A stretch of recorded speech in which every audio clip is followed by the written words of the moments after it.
पितृपक्ष को लेकर लोगों को बड़ा डराया जा रहा है कि पितृपक्ष है क्या। पितृदोष होता है कि हमारे घर में किसी की डेथ हुई है और उसको मुक्ति नहीं मिली। दो तरह के पितृ दोष होते हैं, एक होता है पितृऋण, एक होता है पितृदोष। पितृपक्ष के दौरान अगर बच्चे होते हैं, जो बच्चे होते हैं जिनका जन्म होता है, कहते हैं कि उनकी लाइफ जो है वो पूरी जिंदगी स्ट्रगल करते रहते हैं। क्या ये सच है? हमारे घर में जो बच्चा जन्म लेता है 10 पीढ़ी पुरानी किसी पूर्वज का ही जन्म हमारे घर में दोबारा से हुआ है। पितृपक्ष के दौरान जिन लोगों की मृत्यु हो जाती है, क्या ये अशुभ माना जाता है? मैं अगर बात करूं गरुड़ पुराण की, तो उसमें भी इसका जिक्र नहीं है कि ये अशुभ है। गरुड़ पुराण को 18 महापुराणों में एक विशेष स्थान दिया गया है। अगर आपके पितर आपसे नाराज हो जाते हैं तो वो आपको संकेत देना शुरू कर देते हैं। बार बार कोई ग्रह अगर नीच राशि में है तो ये कैसे हैं आप सभी? बहुत बहुत स्वागत है आप सभी का इस पॉडकास्ट में। मैं आप सभी के साथ हूं कंचन, और जैसा कि मैं हमेशा आपके लिए पॉडकास्ट लेकर आती हूं, और सारे पॉडकास्ट बहुत ही इंटरेस्टिंग होते हैं। हमेशा किसी न किसी टॉपिक पर हम बात करते हैं, और सारे टॉपिक जो है ना वो आप सभी से जुड़े होते हैं। तो आज भी एक ऐसा ही विषय, एक ऐसा ही टॉपिक लेकर आप सभी के सामने मैं आ गई हूँ। आज के जो हमारे खास मेहमान हैं वो बहुत खास इसलिए भी हैं क्योंकि जब भी उनके साथ मैं पॉडकास्ट करती हूँ या फिर किसी भी टॉपिक पर उनसे बात करती हूँ, तो उनके जो आंसर्स होते हैं, उनके जो उत्तर जवाब होते हैं, वो ऐसे होते हैं कि आपको सभी चीज़ों की नॉलेज सिर्फ और सिर्फ कुछ घंटे या कुछ समय में आपको मिल जाती है। तो आज हम बात करने वाले हैं दोस्तों पितृपक्ष को लेकर। पितृपक्ष जो है बेहद नजदीक, और ऐसे में पितृपक्ष को लेकर हमने देखा है कि मार्केट में कई तरह की अफवाहें, कई तरह से लोगों को डराया जा रहा है कि भाई पितृपक्ष है, इसमें ऐसा हो जाएगा। पितृपक्ष है, अगर आपके पितृ नाराज है तो आपकी जिंदगी बर्बाद हो जाएगी, आपके घर में उथल पुथल मच जाएगी। ना जाने बहुत तरीके से लोगों को डराया जा रहा है। तो आज इसी पर हम बात करने जा रहे हैं। मेरे साथ हमारे खास मेहमान यहाँ पर जुड़े हुए हैं। हमारे साथ लाइफ डिजाइनर कुणाल जी जुड़े हुए हैं। कुणाल जी, बहुत बहुत स्वागत है आपका। नमस्कार। कैसे हैं कुणाल जी? मैं ठीक हूँ, आप कैसी हैं? बहुत अच्छी हूँ, और जब मैं आपसे मिलती हूँ तो अच्छी हो जाती हूँ, क्योंकि आपके साथ जब भी पॉडकास्ट करती हूँ तो बहुत अच्छा लगता है और बहुत एनर्जेटिक फील करती हूँ, क्योंकि आपके सारे आंसर्स ऐसे होते हैं जिससे मैं भी बहुत कुछ सीखती हूँ। तो बड़ा अच्छा लगा फिर आपने मौका दिया। तो आज मैं शुरू करना चाहूँगी कुणाल जी सबसे पहले पितृपक्ष के साथ, क्योंकि मैंने पितृपक्ष के बारे में बहुत सुना, और हम देख रहे हैं कि मार्केट में पितृपक्ष को लेकर लोगों को बड़ा डराया जा रहा है। तो मैं चाहती हूँ कि हम इसी से शुरुआत करें कि पितृपक्ष है क्या। और कई बार लोगों से सुना कि इस दौरान मांगलिक कार्य नहीं होते हैं या कोई शुभ कार्य आप नहीं कर सकते, तो थोड़ा डिटेल में बताइए ये है क्या? जी, सबसे पहले तो आपने क्या बोला कि पितृपक्ष को लेकर के डराया जा रहा है लोगों को। तो आज लोगों का डर खत्म करते हैं। बिल्कुल। और ये भी लोगों को समझाने की कोशिश करते हैं कि भगवान ने, ईश्वर ने अगर किसी भी चीज की रचना की है तो वो डर के लिए नहीं की, डर को समाप्त करने के लिए की है। क्योंकि ज्ञान क्या करता है, हमारे जीवन में जो अंधकार है उसको समाप्त करता है। ज्ञान हमेशा एक रोशनी की किरण है, एक सूरज की किरण की तरीके से काम करता है कि जब हम बिल्कुल मंद बुद्धि होकर के, बिल्कुल डिप्रेशन, नेगेटिव थॉट्स लेकर के बैठ जाएं, जो ज्योतिष की एक ऐसी किरण जो हमें सपने दिखा देती है, जो हमें आने वाले कल के बारे में बताती है, हमारे भविष्य के बारे में बताती है कि अभी तू इस 10 दिन के लिए डिप्रेस हो गया और भविष्य का तुझे पता ही नहीं, तेरा भविष्य तो बहुत उजागर है, बहुत उज्जवल है। तो हमारा डर समाप्त हो जाता है। तो ऐसे ही पितृपक्ष को लेकर के जो भ्रम है लोगों का, आज कोशिश करते हैं, कोशिश करेंगे कि हमेशा के लिए वो समाप्त हो जाए। बिल्कुल। दोस्तों, पितृपक्ष क्या है पहले तो इसको समझना है। धरती पर कोई भी इंसान जन्म कुंडली से कैसे जान सकता है कि आपकी जन्म कुंडली में पितृदोष है कि नहीं है, ये भी आज मैं आपको समझाने वाला हूं और बताने वाला हूं। दो तरह के पितृ दोष होते हैं, एक होता है पितृऋण, एक होता है पितृदोष। पितृदोष का मतलब होता है कि घर में किसी की डेथ हो जाना और उसको मुक्ति ना मिलना। कुछ समय बीतता है, एक पीढ़ी, 2 पीढ़ी, तो ये पितृ परेशान करते हैं। ये परेशान नहीं करते, ये एक्चुअल तो अपने मोक्ष के लिए आपसे रिक्वेस्ट करते हैं। आपसे सिर्फ इतना चाहते हैं कि मेरे माध्यम से ही तो आपका जन्म हुआ है। बिल्कुल। आप मेरे जनरेशन में, आप मेरी पीढ़ी में पैदा हुए हो, हमारी जो मेरे बच्चे के घर में या उसके बच्चे के घर में, लेकिन आप हमारे बारे में कुछ नहीं सोच रहे हो। तो ये अपना मोक्ष चाहती हैं। आज बहुत सारी ऐसी परिस्थितियां हैं जो लोगों को पता होनी चाहिए, बट आज की जो युवा पीढ़ी है, यूथ है, वो समझना नहीं चाहती। फिर भी बहुत लोग इसको समझते हैं। तो इस पर मैं ये कहना चाहूंगा दोस्तों, पितृदोष और पितृऋण ये दोनों अलग अलग चीजें हैं। पितृदोष होता है कि हमारे घर में किसी की डेथ हुई है और उसको मुक्ति नहीं मिली। अब ये कैसे हम जाने, मैं इसके बारे में बताता हूं। अगर आपने पिता की जन्म कुंडली देखी, बेटे की जन्म कुंडली देखी और फिर पोते की जन्म कुंडली देखी, यानी कि एक ही पीढ़ी में 3 लोगों की कुंडली देखी, एक ही पीढ़ी में एक ग्रह नीच राशि में है, यानी कि मंगल नीच राशि में है। अगर मंगल पिता, बेटा और पोता तीनों की कुंडलियों में नीच राशि में है, तो इसका मतलब है कि आपके घर में 2-3 पीढ़ी पहले कोई युवा डेथ हुई है, 20, 21, 22 साल, क्योंकि मंगल जो है वो युवा है। और ये इंडिकेशन है, नीच राशि में होना ये इंडिकेशन है कि बारंबार अगर वो ग्रह नीच राशि में है तो वो इंडिकेट कर रहा है आपको। हर ग्रह का नीच राशि में होना और हर ग्रह का उच्च राशि में होना ये इंडिकेशन है। अगर व्यक्ति इस इंडिकेशन को समझ नहीं पाता तो ये बार बार आपकी अगली पीढ़ी में, फिर अगली पीढ़ी में आने लगता है।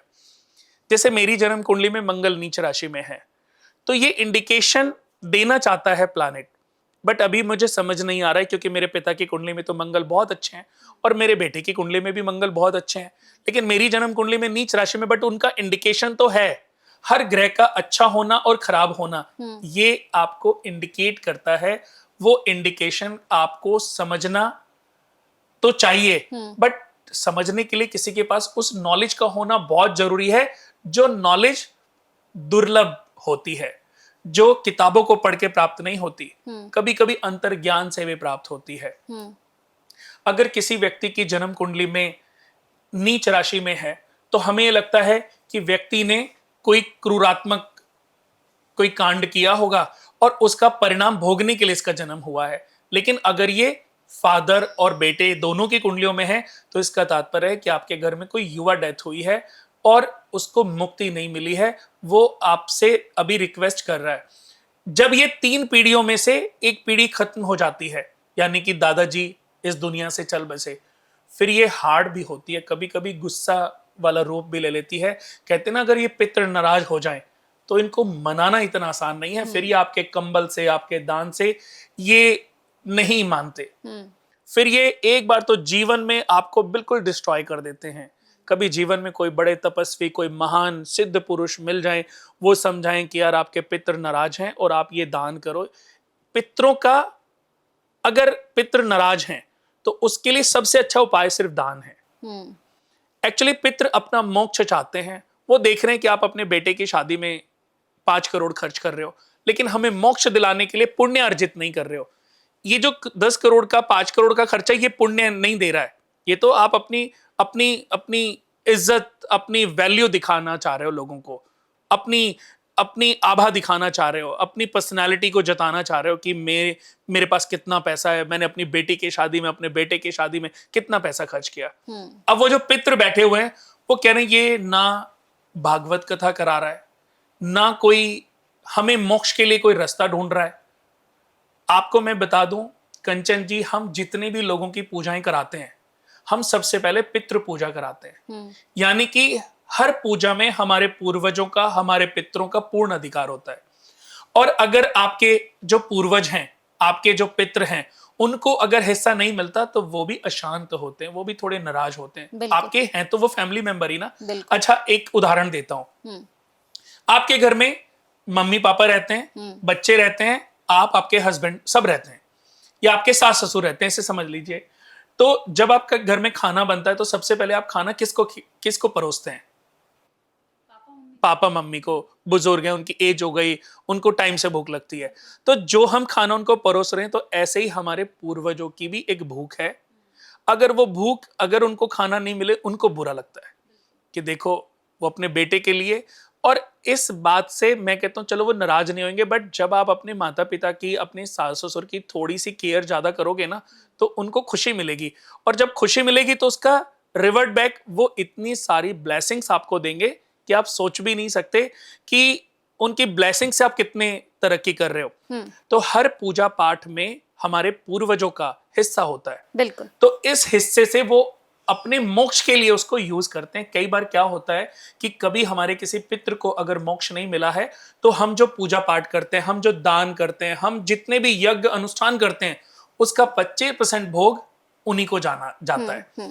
तो हर इंसान को चाहिए कि वो अमावस्या के दिन आप अपने पूर्वजों के नाम पे, मैं ये नहीं कह रहा हूं कि आपके कोई पितृदोष लगा है, अगर है तो उनके लिए बड़ा फायदेमंद है, अगर नहीं है तो ये दान बहुत अच्छा है।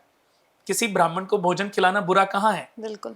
तो अमावस्या के दिन आप किसी भी ब्राह्मण को जो घर में बुला करके भोजन कराते हैं, जो भी अपने सामर्थ्य अनुसार दान दक्षिणा देते हैं, तो ये आपके पितरों के अकाउंट में जुड़ता चला जाता है।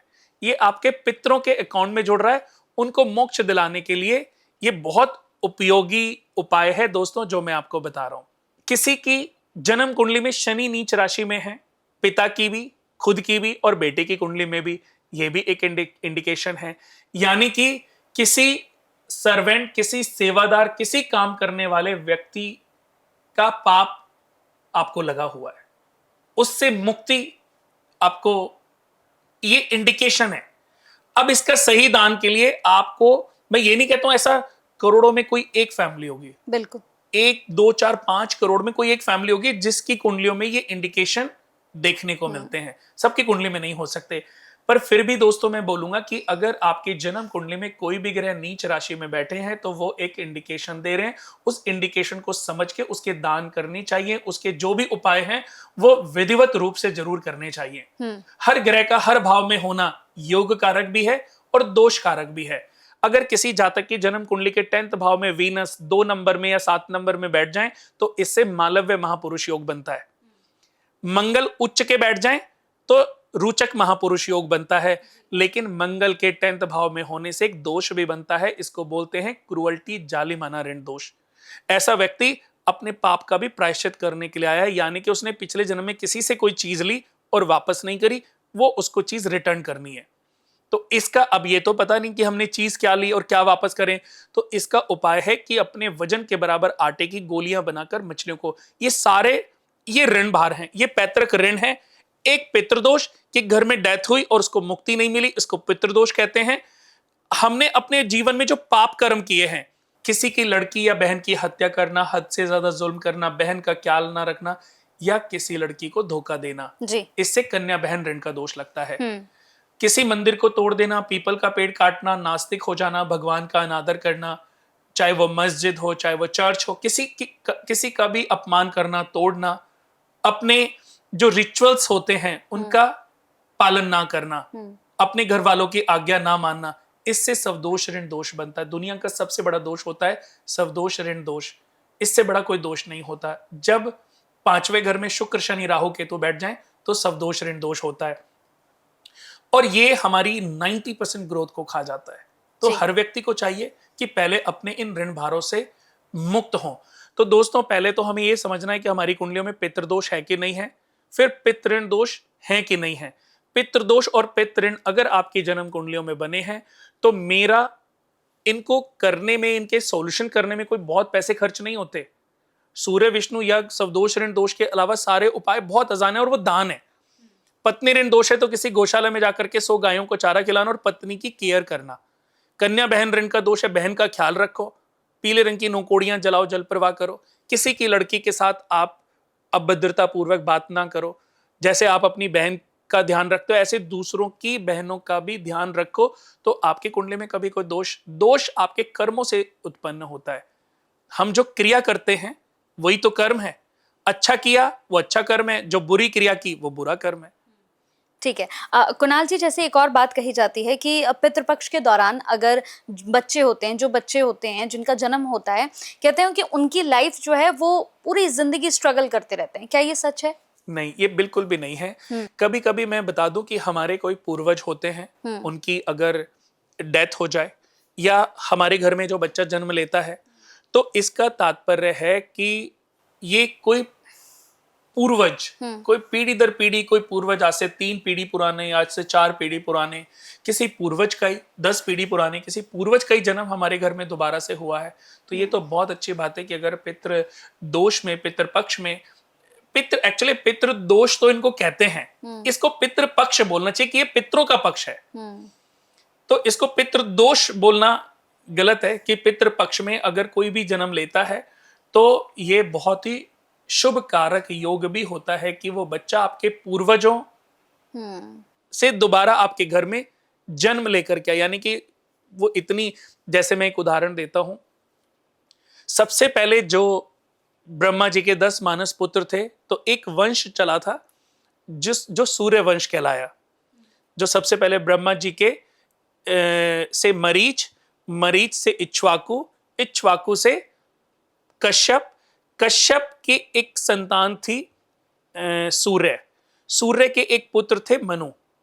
यानी कि कश्यप ऋषि की वैसे तो बहुत सारी पत्नियां थी, दिति जिनसे सारे दैत्य पैदा हुए हैं, राक्षस पैदा हुए हैं, अदिति जिनसे सारे देवता पैदा हुए हैं, और भास्कर देव ने भी अदिति माता के गर्भ से जन्म लेने के बाद इनका नाम सूर्य भगवान पड़ा, सूर्य पड़ा। तो सूर्य भी अदिति माता के ही, यानी कि कश्यप ऋषि के ही पुत्र हैं। एक इनकी पत्नी थी कद्रु, जिनसे सारे सर्प पैदा हुए, चाहे वो शेषनाग हो, चाहे वासुकी हो, चाहे तक्षक हो, चाहे कंटक हो, जितने भी सर्प जाति हैं सब कद्रु की संतान थी। एक इनकी पत्नी थी जिनका नाम था विनीता। विनीता के 2 पुत्र हुए, 2 अंडों को जन्म दिया। एक अंडे को उन्होंने जिज्ञासावश जल्दी फोड़ दिया, तो उनके ऊपर का शरीर तो पूरा डेवलप हो गया लेकिन पांव डेवलप नहीं हुए। तो बाद में वो, और उनका नाम पड़ा अरुण। अरुण देवता सूर्य भगवान के सारथी बन गए। फिर दोबारा कश्यप ऋषि ने उनको समझाया, तो उन्होंने कहा कि मेरे को एक ऐसा इतनी शक्तियों वाला पुत्र चाहिए, इतना तेजस्वी चाहिए। तब उनके घर में दोबारा उन्होंने एक अंडे को जन्म दिया, और पूर्ण समय होने के बाद जब उस अंडे से बच्चा उत्पन्न हुआ, उनका नाम पड़ा गरुड़।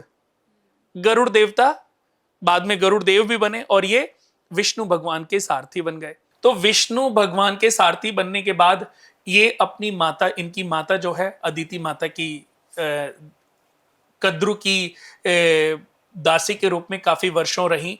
तब इन्होंने सभी सर्प जाति को जो है खूब लताड़ लगाई, उनको मारा। तो सारे सर्प जो है वो गरुड़ देवता से डरते भी हैं, यानी कि एक ही पुत्र उनका इतना शक्तिशाली था। तो मनु कश्यप ऋषि के एक पुत्र थे सूर्य, सूर्य जो कि अदिति माता से उत्पन्न हुए थे। तो अदिति माता, सूर्य भगवान का जब जन्म हुआ, तो जब बड़े हुए तो इनकी भी शादी हुई। तो इनकी शादी हुई संज्ञा से। संज्ञा से जो इनको एक पुत्र पैदा हुए, उनका नाम था मनु, जिनके पास मनुस्मृतियां थी, और मनु धरती पर आने वाले पहले मनुष्य थे। तो ये सूर्यवंश चला। अब इसी में जब ये वंश आगे बढ़ा, तो मनु जो पहले मनुष्य थे, उन्होंने विष्णु भगवान की घोर तपस्या की, घोर तप किया, उनको प्रसन्न भी कर लिया। प्रसन्न करने के बाद उनकी पत्नी ने भी और उन्होंने भी, दोनों ने तप किया और उनको प्रसन्न कर लिया। प्रसन्न होने के बाद विष्णु भगवान ने उनको वरदान मांगने के लिए बोला। तो उन्होंने बोला कि मैं आपको अपने पुत्र के रूप में चाहता हूं, यानी कि आप हमारी संतान के रूप में जन्म लो। तो उन्होंने बोला कि अभी आपका शरीर तो बिल्कुल हड्डियों का ढांचा बन चुका है, कि दोबारा इसी युग में, इसी पीढ़ी में तुम्हारा दोबारा जन्म होगा, तब तुम्हारे घर में मैं अवतरण लूंगा।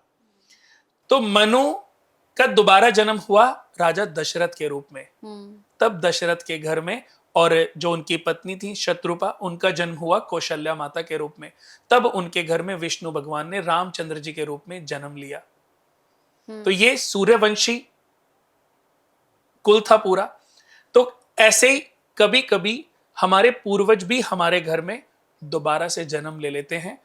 वो कोई विश, कोई कहते हैं ना कि अपनी पीढ़ी को उन्होंने स्ट्रगल करते देखा, लेकिन तारने के लिए वो दोबारा आ गए। जैसे कि एक उदाहरण देता हूं, आज दुनिया के सबसे रईस इंसान कौन है?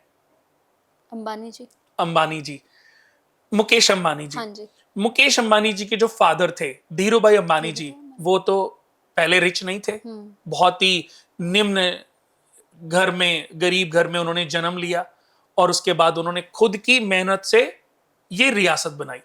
अब आप देखिए कि उन्होंने इतना बड़ा एम्पायर खड़ा किया, तो ये हो सकता था कि ये दोबारा से अंबानी परिवार में पैदा हुए हों और पैदा होने के बाद इन्होंने अपनी पीढ़ी को, अपने इस परिवार को इतना बड़ा कर दिया, इतना बड़ा नाम दे दिया कि आज पता नहीं कितनी पीढ़ियां अब जो है तरती रहेंगे उनको, अगर वो नहीं भी कमाए तो भी किसी भी प्रकार की कोई कमी नहीं होगी।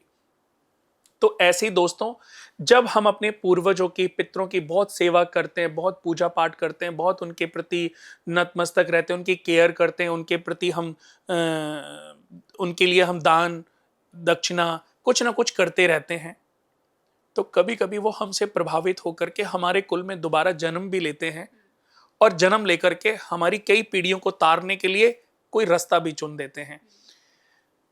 कई पीढ़ियों में एक बच्चा ऐसा पैदा होता है जो इतिहास रचता है और उसके बाद अगर 2 पीढ़ियां उस पैसे को मैनेज कर लेना तो वो अंबानी जैसी ही बनती हैं।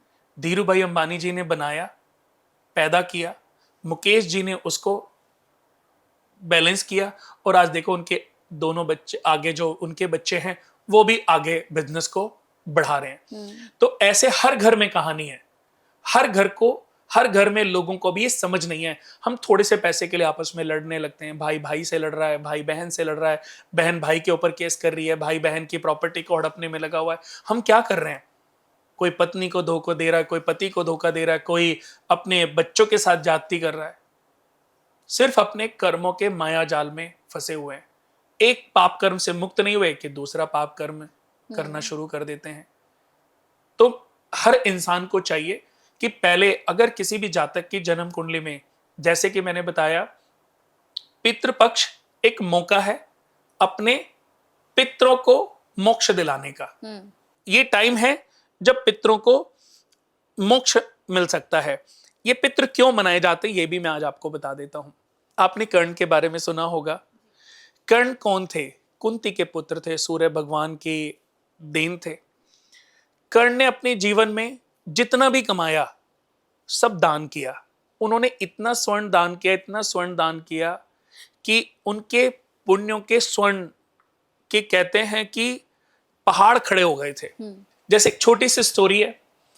एक बार अर्जुन ने उनसे पूछा कृष्ण भगवान को कि मैं भी आपको इतना सम्मान देता हूं, इतना केयर करता हूं, इतना मानता हूं, लेकिन फिर भी जब देखो आप कर्ण की तारीफ करने से कभी चूकते नहीं हो।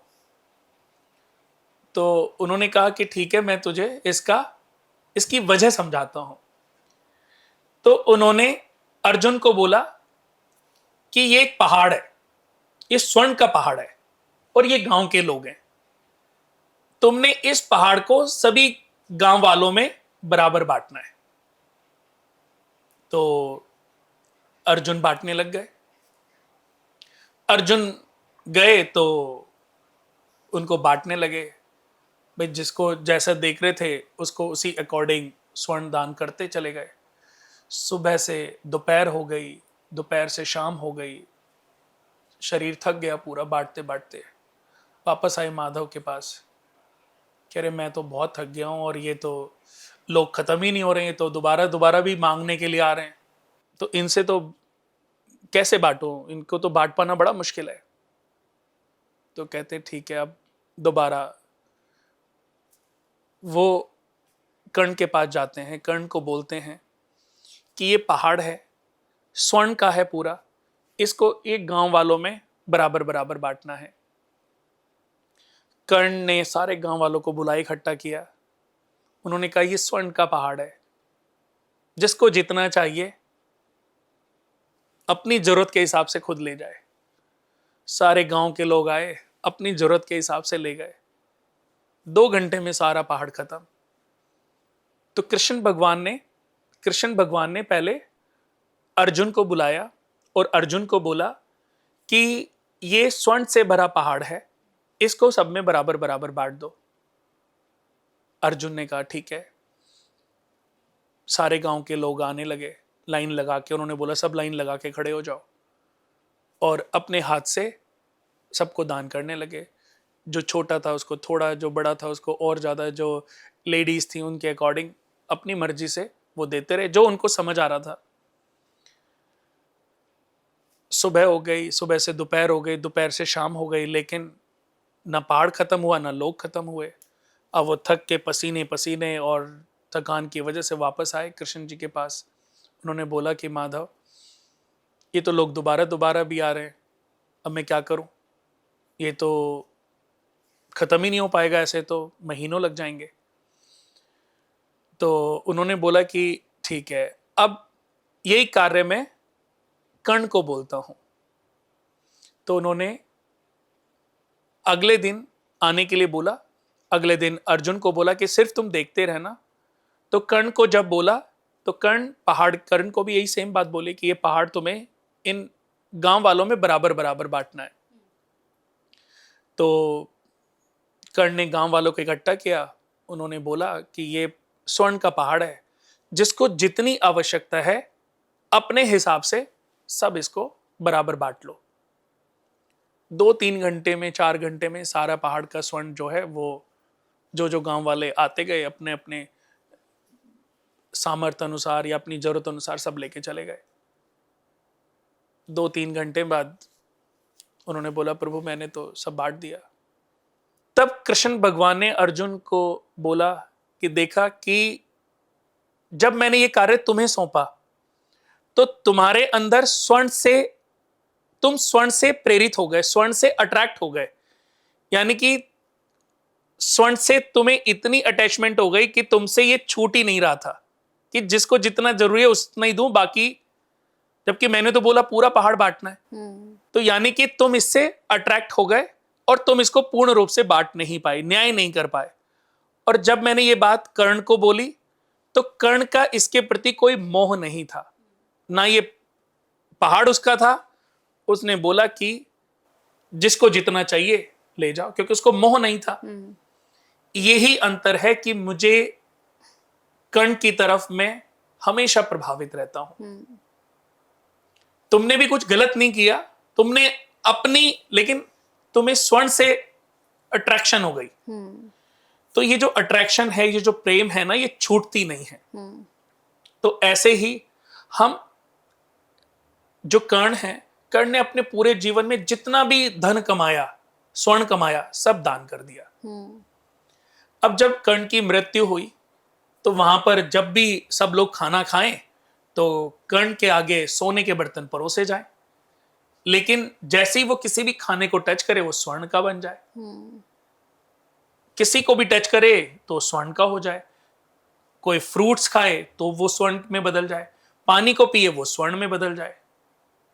अब जब बहुत दिन बीत गए तो उन्होंने बोला कि वहां पर जो भी मेन, कि मैं जो भी चीजें खा रहा हूं वो सब स्वर्ण में बदल रही है, ऐसा क्यों हो रहा है मेरे साथ? मतलब ये तो मेरे साथ अन्याय हुआ ना। तब वो इंद्र थे, क्योंकि स्वर्ग लोक में थे वो, तब उन्होंने बोला कि तुमने अपने पूरे जीवन में कभी अन्न का दान ही नहीं किया, कभी तुमने जल का दान ही नहीं किया, तुमने स्वर्ण का दान किया। और जब तक तुम अन्न का दान करोगे नहीं तो तुम्हें रिवर्स, तुमने कभी अपने पूर्वजों के नाम पर, अपने पितरों के नाम पर भी कुछ दान नहीं किया। तब 15 दिन की अवधि मिली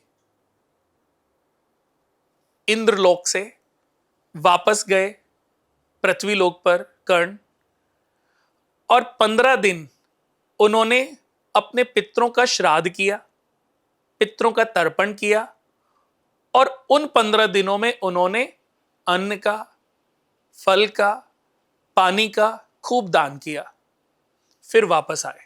तो इसीलिए ये 15 दिन का जो पितृपक्ष है, ये देखा जाए तो हमें तो सत सत नमन करना चाहिए कर्णदेव को, क्योंकि आज उन्हीं की वजह से हम ये समझ पा रहे हैं, हमें समझने का मौका मिल रहा है, और हमें ये कार्य करने का भी मौका मिल रहा है। कि हमें कोई बोल रहा है ना पितृपक्ष, तो पितृपक्ष का मतलब है कि हमें भी चाहिए कि हम अपने पूर्वजों के नाम पर, अपने दादाजी, अपने परदादाजी, अपने पीढ़ियों के नाम पर हम जितना हो सके अपनी क्षमता अनुसार हम दान करते रहें।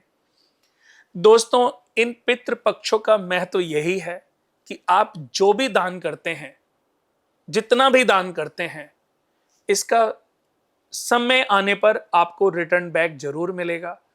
और ये जो दान है, ये आपके पूर्वजों को मोक्ष दिलाने में भी बहुत बड़ी भूमिका निभाएगा। जैसे अभी हमने आपसे पूछा कि जो बच्चे पितृपक्ष के दौरान पैदा होते हैं, आपने उनका बताया, लेकिन अब मेरे मन में एक सवाल है कि पितृपक्ष के दौरान जिन लोगों की, जिन बच्चों की या फिर जिन लोगों की मृत्यु हो जाती है, क्या ये अशुभ माना जाता है?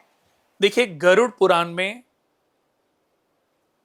पुराण को 18 महापुराणों में एक विशेष स्थान दिया गया है। मैं अगर बात करूं गरुड़ पुराण की, तो उसमें भी इसका जिक्र नहीं है कि ये अशुभ है। देखिए, मृत्यु भी एक संचालित क्रिया है कि एक व्यक्ति जब जन्म लेता है तो पूरा जीवन जीने के बाद उसकी मृत्यु होती है, और मृत्यु होने के बाद उसके कर्मों का लेखा जोखा देख करके दोबारा वह मृत्यु को प्राप्त होने के बाद आत्मा बनता है, वो देव लोक जाता है कि पितृ लोक जाता है, कि वो स्वर्ग लोक जाता है, कि वो बैकुंठ धाम जाता है, या दोबारा से वो जन्म लेता है। ये सब क्रियाओं का जिक्र तो है, लेकिन अगर मैं बात करूं जो गरुड़ पुराण की, तो गरुड़ पुराण में इसका कोई जिक्र नहीं मिलता। तो इस मिथ को हमें हमेशा के लिए अपने दिल दिमाग से निकाल देना चाहिए। अगर कोई आपको डराने की कोशिश कर रहा है तो वो गलत है। तो इस चीज को बिल्कुल भी अपने अंदर ना रखें। पितृपक्ष को लेकर मेरा ये भी सवाल है कि कई लोग कहते हैं कि अगर आपके पितर आपसे नाराज हो जाते हैं तो वो आपको संकेत देना शुरू कर देते हैं कि आपसे नाराज हैं। तो वो कौन कौन से संकेत होते हैं जो पितरों की ओर से मिलते हैं? देखो, एक तो मैंने सबसे प्यारा संकेत तो यही बताया कि बार बार कोई ग्रह अगर नीच राशि में है तो ये इंडिकेशन है। अब बहुत सारे जो एस्ट्रोलॉजर हैं, बहुत सारे जो पंडित जी हैं, वो ये बताते हैं कि आपका काम नहीं बन रहा है, रुकावटें हो रही हैं, प्रॉब्लम आ रही है, आप वो पहले बहुत तरक्की कर रहे थे तो अभी आप बर्बाद हो गए हो, तो ये आपके पितृ नाराज हैं। तो पितृ नाराज का कोई पैरामीटर नहीं है, कोई पैमाना नहीं है। दोस्तों, जब भी किसी एस्ट्रोलॉजर को या किसी पंडित जी को कोई भी बात समझ नहीं आती, क्योंकि एस्ट्रोलॉजी से, अगर एस्ट्रोलॉजी कुंडली को देख करके बात करने के लिए तो नॉलेज चाहिए, इन ग्रहों की कैलकुलेशन आनी चाहिए किसी को, ये ग्रह कैसे काम करते हैं। नहीं आती। कुंडली देखी आपने, किसी भी पंडित जी को दिखाई, आपने किसी भी एस्ट्रोलॉजर को कुंडली दिखाई और आपने बोल दिया कि जी बहुत खराब टाइम चल रहा है, पहले बहुत तरक्की करते थे मेरे हस्बैंड, अभी तो हम बिल्कुल पाई पाई के लिए मोहताज हैं। तो अब पंडित जी को खुद समझ नहीं आ रहा है। ये जो ऐप पे जो पंडित हैं, ये बेचारे, आप देखो, ये तो बात करने के इनको पैसे मिलते हैं। आप कहते हो ना कि कितनी सारी एप्स हैं, उन पे बात करो, 1000 पंडित, 2000, 5000, 25000 पंडित बैठे हुए हैं, तो उनको तो बात करने के, वो जितनी देर बात करते हैं उतनी देर के, कोई 9 रुपए मिनट, कोई 15 रुपए मिनट, कोई 25 रुपए, कोई 35 रुपए, कोई 50 रुपए, कोई 200 रुपए, एक्सपीरियंस के हिसाब से उनके प्राइस बढ़े हुए हैं। बिल्कुल। वो बातें कर रहे हैं, प्यारी प्यारी बातें कर रहे हैं, वो 1 घंटे, आधा घंटा बातें कर करके आपका बिल बना देते हैं। उस बिल का आधा पैसा तो पंडित जी को मिलता है और आधा पैसा वो ऐप के ऑनर को चला जाता है। बट सही एस्ट्रोलॉजी तो ये हो ही नहीं रही ना, क्योंकि उन्होंने आपको एक भ्रम में डाल दिया। आपकी कुंडली में देख रहा हूं, देखो कैसे बात, आपकी कुंडली में देख रहा हूं, आपकी कुंडली में तो देखिए जो ग्रहों की स्थितियां हैं ये पितृ दोष बना रही हैं, राहु की स्थिति जो है वो पितृ दोष बना रही है, सूर्य की स्थिति, अब ये पता ही नहीं कि सूर्य किस राशि में, किस नक्षत्र में, किस भाव में बैठा है, किस जगह कारक है, किस जगह दोष कारक है। ये तो क्योंकि नॉलेज ही नहीं है ना उनको। अगर नॉलेज होती तो उन पंडित जी को किसी की ऐप पे नौकरी करने की आवश्यकता नहीं पड़ती, किसी की ऐप पे नौकरी करने की आवश्यकता, नौकरी तो हुई। अगर ज्ञानी कोई ब्राह्मण है, ज्ञानी कोई पंडित है, विद्वान है, तो वो जहां बैठा है ना, वहीं पर पैसे आकर के उनको मिल रहे हैं। ये भी मैं आपको बता दूं, आपके कर्म, मैं अभी बात करता हूं आपके कर्मों की, पर मैं कहता हूं मेरे भी कर्म तो काम करते ही है ना। बिल्कुल। अगर मेरे कर्म अच्छे हैं, मैं अच्छा करता हूं, तो ईश्वर मेरे घर बैठे मुझे बिजनेस दे देता है, और अगर मेरे कर्म अच्छे नहीं है तो मैं पूरी दुनिया में घूमने के बाद भी पैसे नहीं कमा सकता। बिल्कुल। पैसे कमाना ये भी आपके अपने कर्मों पर ही निर्भर करता है कि अगर आपकी किस्मत में नहीं लिखा है, क्योंकि आपके कर्म ट्रैक अच्छे नहीं हैं, आपकी किस्मत में नहीं लिखा है, तो आप पैसे कमा नहीं सकते। पैसे कमाओगे तो चोरी हो जाएगा, खो जाएगा, कोई मार के ले जाएगा, आपको बेनिफिट नहीं मिलेगा। तो ये हमें इस भ्रम से, ऐसे लोगों से, ऐसे पाखंडी लोगों से अपने आप को बचाना है, अपने परिवार के लोगों को बचाना है जो उल जुलूल बातें करके आपको डराते हैं। पितृदोष है, ये हो जाएगा। कोई पितृ आपको नुकसान नहीं पहुंचा रहे।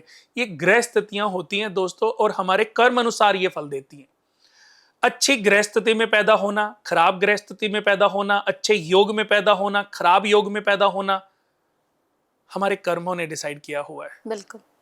बीज जो बोएंगे उसी की फसल आप काटेंगे। मैं फिर से बात करता हूं, कुंडली में कुछ ग्रहों की स्थितियां अनुकूल ना होने के कारण जातक अपने जीवन में कई प्रकार से ऋणी हो जाता है।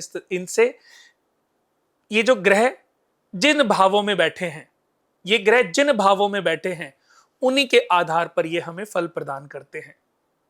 हमारी जन्म कुंडली में कौन से ग्रह किन भाव में बैठे हैं, उनसे इंडिकेशन, ऋण दोष हमें पता चलते हैं कि आपकी कुंडली में कौन कौन से ऋण इन ग्रहों की वजह से बने हैं। ये इंडिकेशन है, हमें नॉलेज है कि नहीं है अलग बात है, लेकिन ये ग्रह तो आपको इंडिकेट करते हैं। ये जब ग्रह स्थित होते हैं तो इन स्थिति से पता चलता है कि ये ग्रह हमारे लिए कितने अच्छे से काम करेंगे, अच्छे से काम करेंगे कि नहीं करेंगे, ये भी हम जान सकते हैं। अगर किसी जातक की जन्म कुंडली में पैतृक ऋण दोष बने हैं, पैतृक ऋण दोष बने हैं, तो हमें चाहिए कि पहले हम इन ऋण भारों से अपने आप को और अपने परिवार के लोगों को मुक्ति दिलाएं। आज आपकी कुंडली में मैं सिर्फ चार्ट देख करके बता सकता हूं कि कौन से ग्रह कहां पर बैठे होने से कौन से ऋण दोष बने हैं। जैसे कि ऋण बहुत सारे तरह के होते हैं, करीबन 15 से 20 तरह के ऋण, पर विशेष जो ऋण माने गए हैं जिनको रिजॉल्व करना चाहिए, उनमें सबसे पहले आता है पितृ ऋण दोष। दूसरे, 5वें, 9वें, 12वें घर में जब बुध शुक्र राहु बैठ जाए तो पितृ ऋण दोष बनता है। 5वें घर में शुक्र शनि राहु केतु बैठ जाए तो सवदोष ऋण दोष लगता है। चौथे घर में केतु बैठ जाए तो मातृ ऋण दोष लगता है। दूसरे या 7वें घर में सूर्य चंद्रमा राहु बैठ जाए तो पत्नी ऋण दोष या पति ऋण दोष लगता है। अगर किसी जातक की जन्म कुंडली में चंद्रमा तीसरे घर में है तो कन्या बहन ऋण का दोष लगता है। चंद्रमा और मंगल या इनमें से कोई भी ग्रह छठे घर में बैठ जाएं तो प्रकृति ऋण दोष लगता है। सूर्य चंद्र मंगल 10वें या 11वें घर में बैठ जाएं तो क्रूअल्टी, जालिमाना ऋण दोष लगता है। सूर्य मंगल शुक्र 12वें घर में बैठ जाएं तो अजन्म कृत ऋण दोष लगता है। अगर किसी जातक की जन्म कुंडली में ये ऋण दोष बने हैं तो उनके विधिवत उपाय हैं, यानी कि उनके दान हैं। दान करके और प्रायश्चित करके हम इन सभी प्रकार के दोषों से मुक्त हो सकते हैं। अगर इनसे मुक्त नहीं हो रहे हैं तो आपके 100% की गई मेहनत का 10%, 20%, 30% फल आपको मिलता रहेगा। बट आपको चाहिए कि आपको 100% आपकी मेहनत का फल मिले, तो आपको पहले अपने ऋण दोषों से अपने आप को मुक्ति दिलानी चाहिए। जिस दिन आपका शरीर इन ऋणों से मुक्त हो जाएगा, आप जीवन में कभी पीछे मुड़ के नहीं देखेंगे, तरक्की पे तरक्की करती चली जाएंगी। और यही हर व्यक्ति के साथ है, यही मेरे साथ है, यही आपके साथ है, यही हमारे सभी दर्शकों के साथ है कि आपको चाहिए कि सबसे पहले दोस्तों आप अपने ऋणों के बारे में समझें, अपने पितृदोषों के बारे में, अपने पितृ ऋणों के बारे में। आपको डिटेल्ड जानकारी चाहिए, आप हमारी संस्था में कॉल करें, नंबर दिए हुए हैं, आप कॉल करके अपनी कर्म कुंडली बनवाएं। हमारी जो जन्म कुंडली है करीबन 100 to 150 पेजेस की कुंडली होती है। उस कुंडली में पैतृक ऋण भारों की हमने सबसे पहले चर्चा की है। सबसे पहले हमने पैतृक ऋण भार और उनके उपाय दिए हैं कि कुंडली में कुछ ग्रहों की स्थिति अनुकूल ना होने के कारण जातक अपने जीवन में कई प्रकार से ऋणी हो जाता है। इस स्थिति में जातक के विकास पर भी असर पड़ता है, क्योंकि दूषित ग्रहों के प्रभाव से शुभ ग्रह भी अपना अच्छा फल देना बंद कर देते हैं। इसलिए इस तरह की कुंडली वाले जातकों को चाहिए कि पहले वह अपने आप को इन ऋण भारों से मुक्ति दिलाए, ताकि जीवन में अपने ग्रह स्थितियों के आधार पर सारे सुख प्राप्त कर सके। हमारी जन्म कुंडली में उनके लक्षण भी दिए गए हैं उनके ऋणों के आधार पर, साथ ही में उनके उपाय भी हैं कि व्यक्ति को नॉलेज मिल जाए और वो फिर उनके उपाय कर पाए। और इतने इजी उपाय हैं, इतने इजी दान हैं, बट जो विधिवत हैं, जो शास्त्र विदित हैं, वही जैसे पितृण दोष लगाए, वो क्यों लगाए? किसी मंदिर को तोड़ना, पीपल का पेड़ काटना, नास्तिक हो जाना, भगवान का अनादर करना। तो इसका उपाय है 43 डेज पीपल के पेड़ पे जल चढ़ाना है। हाँ। एक साथ में दीपक जलाना है और एक 43 डेज पीपल के पेड़ पे जल चढ़ाना है। डेली मन में ग्लानि होनी चाहिए कि मेरी कुंडली में जो भी पितृदोष जिस भी वजह से बना, मैं उससे क्षमा मांग रहा हूं। ये नहीं कि ये प्रोसीजर कुणाल जी ने बोल दिया तो प्रोसीजर करने में लगे हैं। और साथ ही साथ अपने घर में जितने भी लोग हैं सबसे बराबर पैसे लो, अपनी क्षमता अनुसार 100 रुपए लो, 500 रुपए, 1000 रुपए, जितनी आपकी क्षमता है, जितना आपका मन है, सबसे बराबर इक्वल पैसे लेने हैं। मिनिमम 5 लोगों से इकट्ठे करो, चाहे वो बुआ है, चाचा है, ताया है, कजन्स हैं, सबसे बराबर पैसे लो और किसी ऐसे मंदिर में दान कर दो जहां पे कंस्ट्रक्शन चल रही हो। मंदिर में दान कर दो, किसी मस्जिद में कर दो, किसी गुरुद्वारे में कर दो, किसी चर्च में कर दो। मंदिर को तोड़ने का पाप तो मंदिर बनवाना पड़ेगा। किसी मंदिर को बनवाने में अगर आपका पैसा आपका पैसा लगा है तो आपका पितृदोष खत्म हो जाएगा, आपको भटकने की आवश्यकता नहीं है। किसी की कुंडली में शुक्र, शनि, राहु, केतु 5वें घर में बैठे हैं तो ये है अपने रिचुअल्स का पालन ना करना, अपने माता पिता की बातों का अवहेलना करना, उनकी बेइज्जती करना, उनको इस तरीके से तड़पाना कि उनकी मृत्यु हो जाए। सब दोष ऋण दोष लगता है। इसका प्रायश्चित मैं फिर भी समझाने की कोशिश करता हूं कि उपाय तो नहीं होना चाहिए, लेकिन कहते हैं ना हर कर्म का फल है। समय आने पर, प्रायश्चित पूरा होने पर ही आदमी को यह नॉलेज मिलती है कि मुझे करना क्या है। तो उसको सूर्य विष्णु यज्ञ करना चाहिए अपने घर में सबसे बराबर पैसे लेकर के, और अपने माँ बाप की सेवा करनी चाहिए। जितनी भी सेवा करेगा वो बहुत बड़ा बन जाएगा। मैंने कंचन जी ऐसी ऐसी कुंडलियां देखी हैं कि कुंडलियों में हजारों लाखों करोड़ के योग लेके बैठा है व्यक्ति, और अपने पाप कर्मों की वजह से उसको ये पता ही नहीं चला कि उसकी कुंडली में अखंड साम्राज्य योग, जैमिनी राजयोग, उभयचरिक योग, अम्ला कीर्ति योग, चंद्र मंगल महालक्ष्मी योग, शश महापुरुष योग, ऐसे ऐसे राजयोग लेके बैठा है। उसको पूरे जीवन 60 साल का 70 साल का व्यक्ति हो गया और उसको ये पता ही नहीं चला कि उसकी कुंडली में कितने बड़े राजयोग हैं, क्योंकि उसके पाप कर्म इतने प्रबल थे। तो जब तक आपके पापों का प्रायश्चित पूरा नहीं होगा, आपको सही ज्ञान भी नहीं मिलेगा, आप भटकते रहोगे। इस पंडित के पास, उस पंडित के पास, इस एस्ट्रोलॉजर के पास, उस एस्ट्रोलॉजर के पास नॉलेज नहीं मिलेगी। नॉलेज कब मिलेगी? जब आपका प्रायश्चित पूर्ण होगा। मातृ दोष, चौथे घर में केतु, पूर्व जन्म में माता की डेथ आपकी वजह से हुई है। माता को दरबदर करना, दुखी करना, दुर्व्यवहार करना, तेज आवाज में बात करना, अपनी संतान पैदा होने के बाद माता का बिल्कुल ख्याल ना रखना, तड़प तड़प के उसकी मृत्यु हो जाना, उसका दोष लगता है। इसको मातृ दोष कहते हैं। ये केतु का 4th हाउस इंडिकेट करता है। पत्नी ऋण, आज आपकी पत्नी आपके लिए जी जान से खाना बना रही है, जी जान से आपकी केयर कर रही है, और आप अय्याशी में लगे हो, आप मैरिटल अफेयर चला रहे हो, आप दूर दूर घूम रहे हो। तो आपकी कुंडली में इंडिकेट कैसे हो रहा है? सूर्य, चंद्रमा, राहु जब दूसरे और 7वें घर में स्थित हो तो ये इंडिकेशन है कि आप पूर्व जन्म में भी ये पाप कर्म करके आए। तो इस जन्म में जितना हो सके पत्नी की सेवा करो, केयर करो, उसको प्यार करो, इतना प्यार करो, इतना प्यार करो कि अगर उसके मन में कभी आपके लिए कोई कटुता उत्पन्न भी हुई हो ना, तो उसको अपने ऊपर ग्लानि आने लग जाए कि मैंने अपने पति के बारे में ऐसा कैसे सोच लिया। इस धरती के जितने लोग कहते हैं ना मेरा बिजनेस ठीक नहीं चल रहा, मेरी प्रॉब्लम चल रही है, मैं कहता हूं सिर्फ अपनी पत्नी की केयर कर लो। सुबह उठते ही उसको चाय बना के पिलाओ, उसके पांव जमीन पे पड़ने से पहले। आपको किसी एस्ट्रोलॉजर के पास जाने की जरूरत नहीं पड़ेगी। मेरे पास भी आते, मैं भी बोलता हूं, मैंने कहा अगर तूने अपनी पत्नी की केयर करी होती तो मेरे पास आना नहीं पड़ता, तुझे उपाय करने नहीं पड़ते। बहुत लोगों को मैंने बोला, और कंचन जी बहुत लोगों ने उपाय किए। बहुत लोगों ने जब समझा कि मेरी कुंडली में पत्नी ऋण दोष है, उसने अपनी पत्नी को 40 दिन, मैंने कहा चलो 40 दिन करके देखो, अगर किस्मत बदले कंटिन्यू करो। 40 दिन कई ऐसे लोग जिन्होंने अपनी पत्नी के पांव जमीन पे पड़ने से पहले चाय, बढ़िया एक white tray, white cup plate में चाय, एक प्लेट में 2 बिस्किट रख के उसके पांव जमीन पे पड़ने से पहले उसके बेड टी ले जाके दो, या कॉफी जो भी वो पीती हैं, और बिस्तर पर बिठा के उनको चाय पिलाओ और अपने दिल की बातें करो, प्यार से बातें करो। 40 दिन में आपकी किस्मत को बदलने से भगवान विष्णु भी नहीं रोक सकते, भगवान शिव भी नहीं रोक सकते, ब्रह्मा भी नहीं रोक सकते। पत्नी है कौन? 99.9% लोग नहीं जानते कि पत्नी है कौन। आप करोड़ों लोग, करोड़ों ऋषियों का, करोड़ों देवताओं का, करोड़ों लोगों का आशीर्वाद ले लो, और मैं कहता हूं सिर्फ अपनी पत्नी का एक बार आशीर्वाद ले लिया ना आपने, पत्नी के अंतरात्मा से प्यार उमड़ गया ना। कहते ना सती सावित्री कौन थी?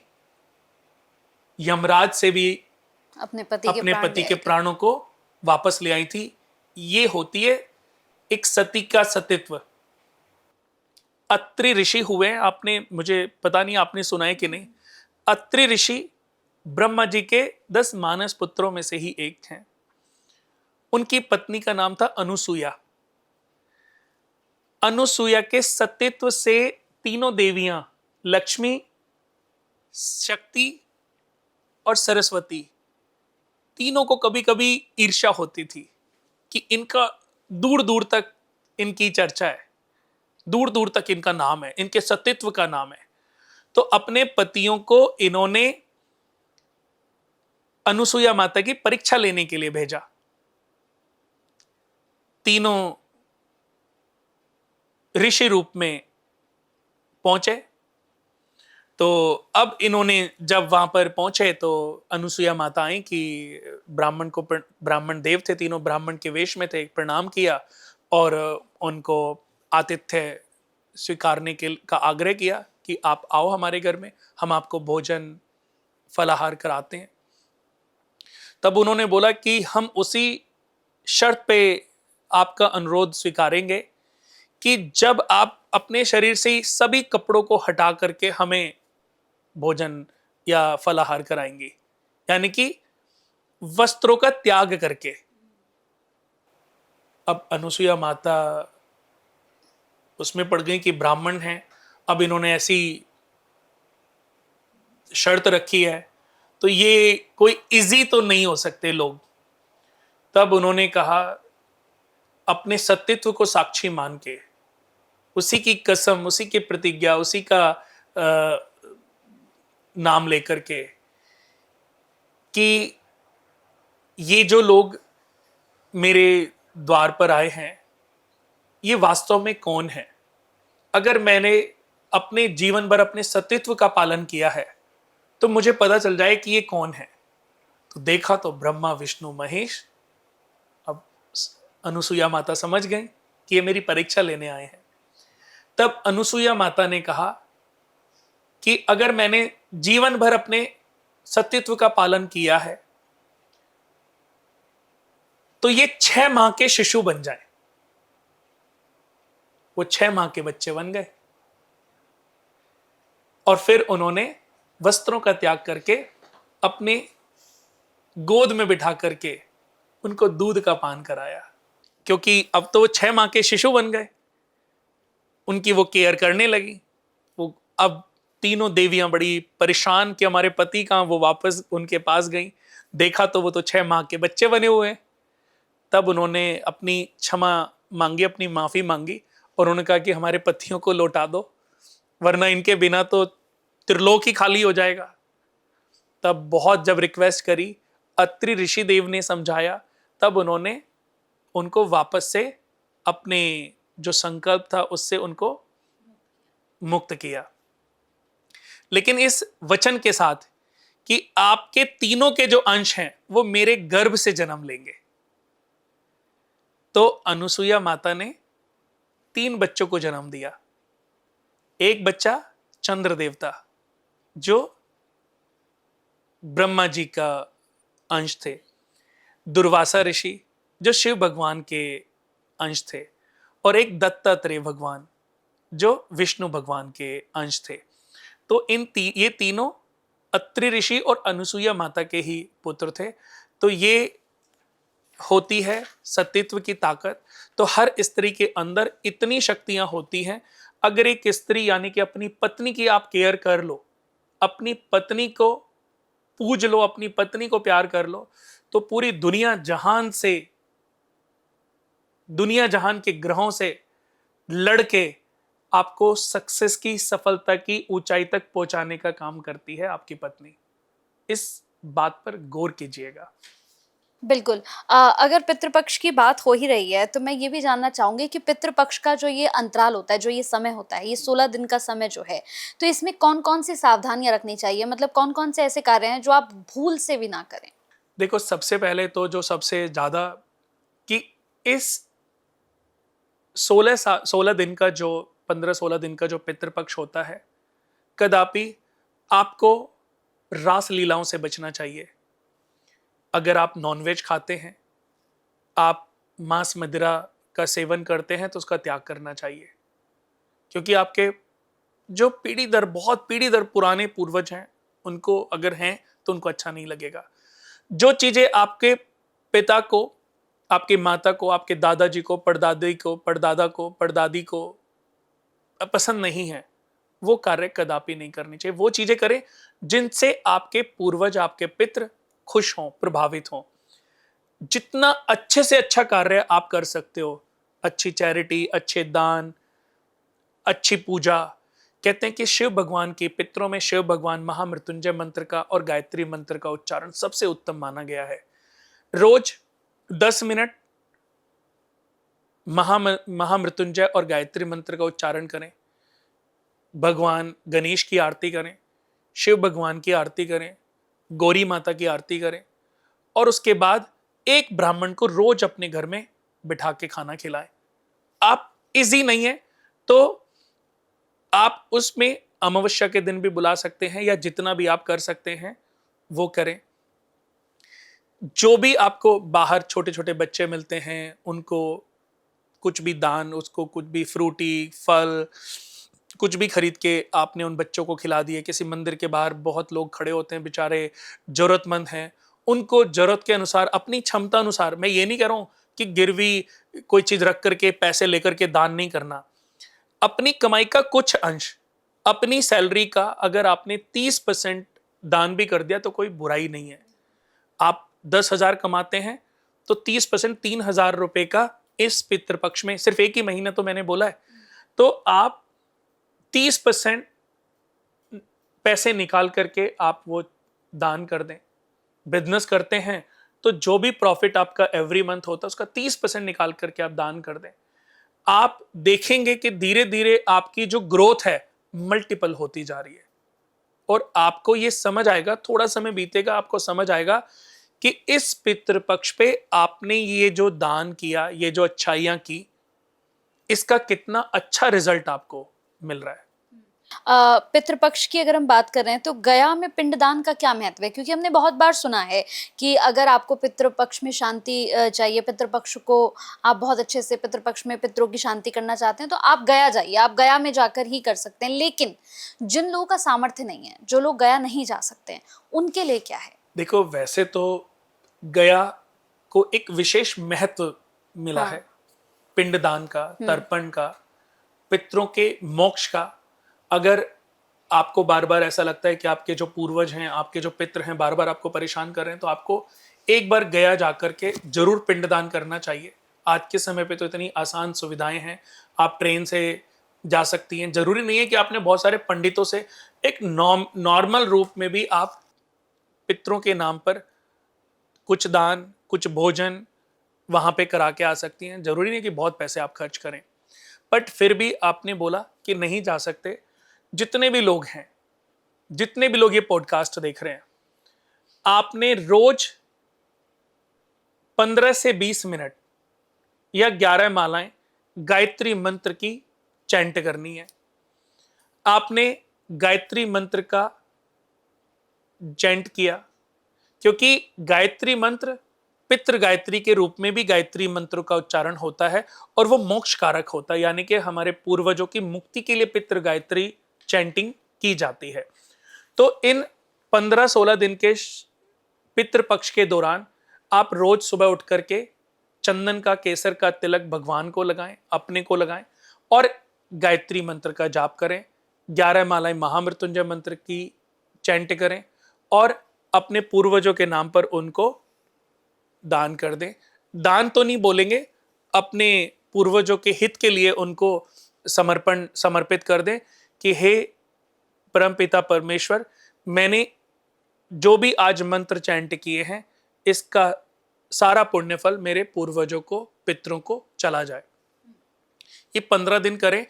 अंत जो अमावस्या होएगी उस दिन किसी भी एक ब्राह्मण को खाना खिलाएं, उनको एक जोड़ी वस्त्र खरीद के उनको दान कर दें और उनको अच्छे से खाना खिलाएं, उनको अपने सामर्थ्य अनुसार दक्षिणा दे दें। तो मैं कहता हूं ये सबसे इजी वे है पितृपक्ष के दौरान किया गया कार्य, किया गया दान, किया गया मंत्र चैंट आपके पूर्वजों के लिए बड़ा हितकारी होगा। एक आखिरी सवाल और है। इस बार पितृपक्ष हम देख रहे हैं कुणाल जी, चंद्र ग्रहण भी लगने जा रहा है, 7 तारीख को चंद्र ग्रहण भी है, तो क्या इस समय पिंडदान किया जा सकता है? जी 100% किया जा सकता है। देखिए फिर से मैं बता दूं कि चंद्र ग्रहण का हमारे इस पितृपक्ष पर, पितरों के नाम पर किए गए दानों पर कोई भी प्रभाव नहीं पड़ेगा। अच्छा। और कहते हैं ना, जब चंद्र ग्रहण सूर्य ग्रहण हो वैसे ही चैंटिंग करनी चाहिए चंद्र देवता के मंत्र की, या सूर्य ग्रहण हो तो सूर्य ग्रह के मंत्र की चैंटिंग करनी चाहिए, उनकी पावर को बढ़ाना चाहिए ताकि वो उस कष्ट को जो सह रहे हैं उसके लिए उनको और ताकत और ऊर्जा प्राप्त हो सके। तो हम जो मंत्र चैंट करते हैं, हम जो चैंटिंग करते हैं, जो उच्चारण करते हैं, जो पूजा पाठ करते हैं, ये देवी देवताओं का, ग्रहों का हविष तो है, उनका भोजन है, तो ये उनकी ऊर्जा को बढ़ाने का काम करता है। तो पितृ पक्ष में अगर चंद्र ग्रहण है तो उस समय भी आप थोड़ी पूजा और ज्यादा कर लीजिए, फायदा ही है, अच्छा ही है, उससे कोई नुकसान नहीं है। पितृपक्ष में अगर किसी को भी अपने पितरों की शांति करानी है या फिर पितृपक्ष की पूजा करानी है, तो क्या आप कुछ इस तरह का इस बार कर रहे हैं? देखिए जैसे कि मैंने बताया था कि ये जो पितृपक्ष है इसका बहुत सारा जो ज्ञान है हमें गरुड़ पुराण से मिलता है। यानी कि जब किसी की डेथ होती है तो गरुड़ पुराण का पाठ हर कोई कराता है। 18 महापुराणों में से एक है गरुड़ पुराण। और मैं आपको बता दूं कि इसे मृत्यु, आत्मा की यात्रा, पुनर्जन्म और मृत्यु के बाद के कर्म कांडों का विस्तृत वर्णन करने वाला ग्रंथ माना गया है। इसका प्रेत खंड विशेष रूप से मृत्यु के बाद की प्रक्रियाओं और आत्मा की यात्रा पर केंद्रित होता है। पितृपक्ष में मृत्यु के बारे में गरुड़ पुराण में भी कुछ नेगेटिव नहीं लिखा गया। फिर भी अगर किसी को लगता है, किसी के मन में कोई भय है, किसी के मन में कोई डर है, तो हर पितृपक्ष में हमारी संस्था द्वारा पितृ गायत्री महायज्ञ का आयोजन होता है।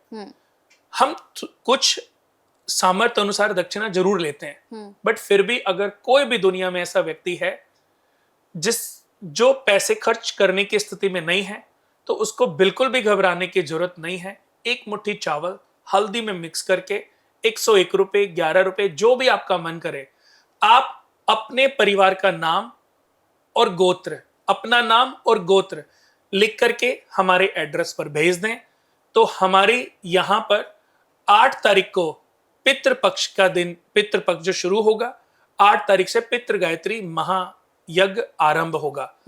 2.25 लाख के आसपास चैंटिंग होगी और फिर उसका यज्ञ होगा। आप उसका पार्ट भी बन सकते हैं। फाइनल पूजा में कोई आना चाहे आ भी सकता है। कि ऐसा जरूरी नहीं है, हम किसी से कोई बाधित करके पैसे नहीं ले रहे हैं कि आपने हमें इतने पैसे देने हैं। हम चाहते हैं कर भला तो हो भला, सबके भले में अपना भला। अगर आपके जीवन में कोई कष्ट, कोई परेशानी, हमारे कुछ करने से वो परेशानी, कष्ट खत्म होते हैं तो हम खुश होते हैं। हम अपने आप को सौभाग्यशाली मानते हैं कि हमारे कुछ भी करने से अगर आपको फायदा हो रहा है तो ईश्वर की कृपा हमारे ऊपर है कि हमें ईश्वर ने आपका माध्यम बनाया। बिल्कुल। तो हमारे संस्था में जो यज्ञ होगा उसका कोई भी पार्ट बन सकता है। बिल्कुल। लोगों को अगर आपसे जुड़ना हो, आपसे संपर्क करना हो, तो वो कैसे जुड़ सकते हैं? देखिए हमारी संस्था है कुणाल वास्तु केंद्र के नाम से। कुणाल वास्तु केंद्र ज्योतिष रिसर्च सेंटर है, जहां बहुत सारे एस्ट्रोलॉजर काम करते हैं और नियमित रूप से हम मंथन करते रहते हैं, यानी कि इस पे रिसर्च करते रहते हैं, बीमारियों पे, परेशानियों पे, दोषों पे, और लोगों के भ्रम को दूर करने की कोशिश करते रहते हैं कि लोगों के मन में ज्योतिष को लेकर के डर खत्म हो। सबसे पहले तो ये जो भ्रम है, ये जो डर है ना, ये समाप्त होना चाहिए। हमने इस प्रोग्राम को शुरू किया तो आपने बोला कि पितृपक्ष को लेकर के जो लोगों के मन में डर, तो मैंने कहा आज इस डर को समाप्त करते हैं। दोस्तों, किसी के भी पूर्वज, किसी के भी पितृ कभी किसी को नुकसान नहीं पहुंचाते। जैसे मेरे फादर, मेरी मदर कहते ना, पूत कपूत तो सुने हैं पर माता को कुमाता नहीं सुना होगा, कि पुत्र तो गलत रास्ते पर चले जाते हैं, पुत्र तो छोड़ जाता है, लेकिन माँ बाप कभी भी अपने बच्चों को नहीं छोड़ते। तो आप इस बात के लिए बिल्कुल भी ना घबराएं कि पितृ आपसे नाराज हैं। कभी कभी हमसे जो गलतियां हुई हैं, हमारी गलतियां हद से कुछ ज्यादा बढ़ गई हैं, इस वजह से हमसे वो रुष्ट हैं, और हमें अपनी गलतियों को सुधारना है। हम अपनी गलतियों को सुधारेंगे, वो नॉर्मल हो जाएंगे। कुंडली में तरक्कियां बहुत हैं, ग्रोथ बहुत है, लेकिन अगर वो नहीं मिल रही है तो उसका एक वजह आपके पैतृक ऋण भार हो सकते हैं। हमारी संस्था इस पर बहुत सालों से काम कर रही है। उसी के आधार पर हमने जन्म कुंडली तैयार की है, जिसका नाम है कर्म कुंडली। और कर्म कुंडली को पा करके दुनिया में करोड़ों लोगों ने बहुत लाभ कमाया, बहुत बेनिफिट उठाए हैं। कितने लोगों ने बनवाई और अपने आप को अपने ऋणों से मुक्ति दिलाई, और जीवन में आज वो बहुत प्रोग्रेस कर रहे हैं।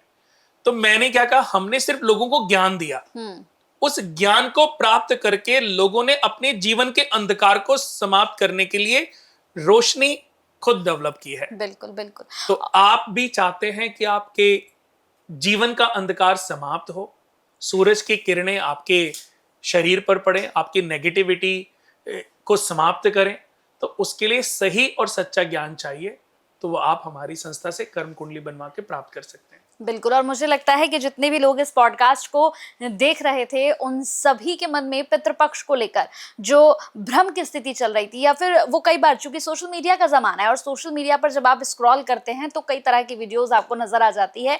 तो अगर आप पितृपक्ष को लेकर घबरा रहे थे या किसी भी तरह का मन में सवाल उठ रहा था, तो मुझे लगता है कि इस पॉडकास्ट में आपके दिमाग से सारे भ्रम खत्म हो गए होंगे। तो बहुत बहुत शुक्रिया कुणाल जी, अपना कीमती समय दिया आपने। बहुत अच्छा लगा आपके साथ मिलकर। धन्यवाद।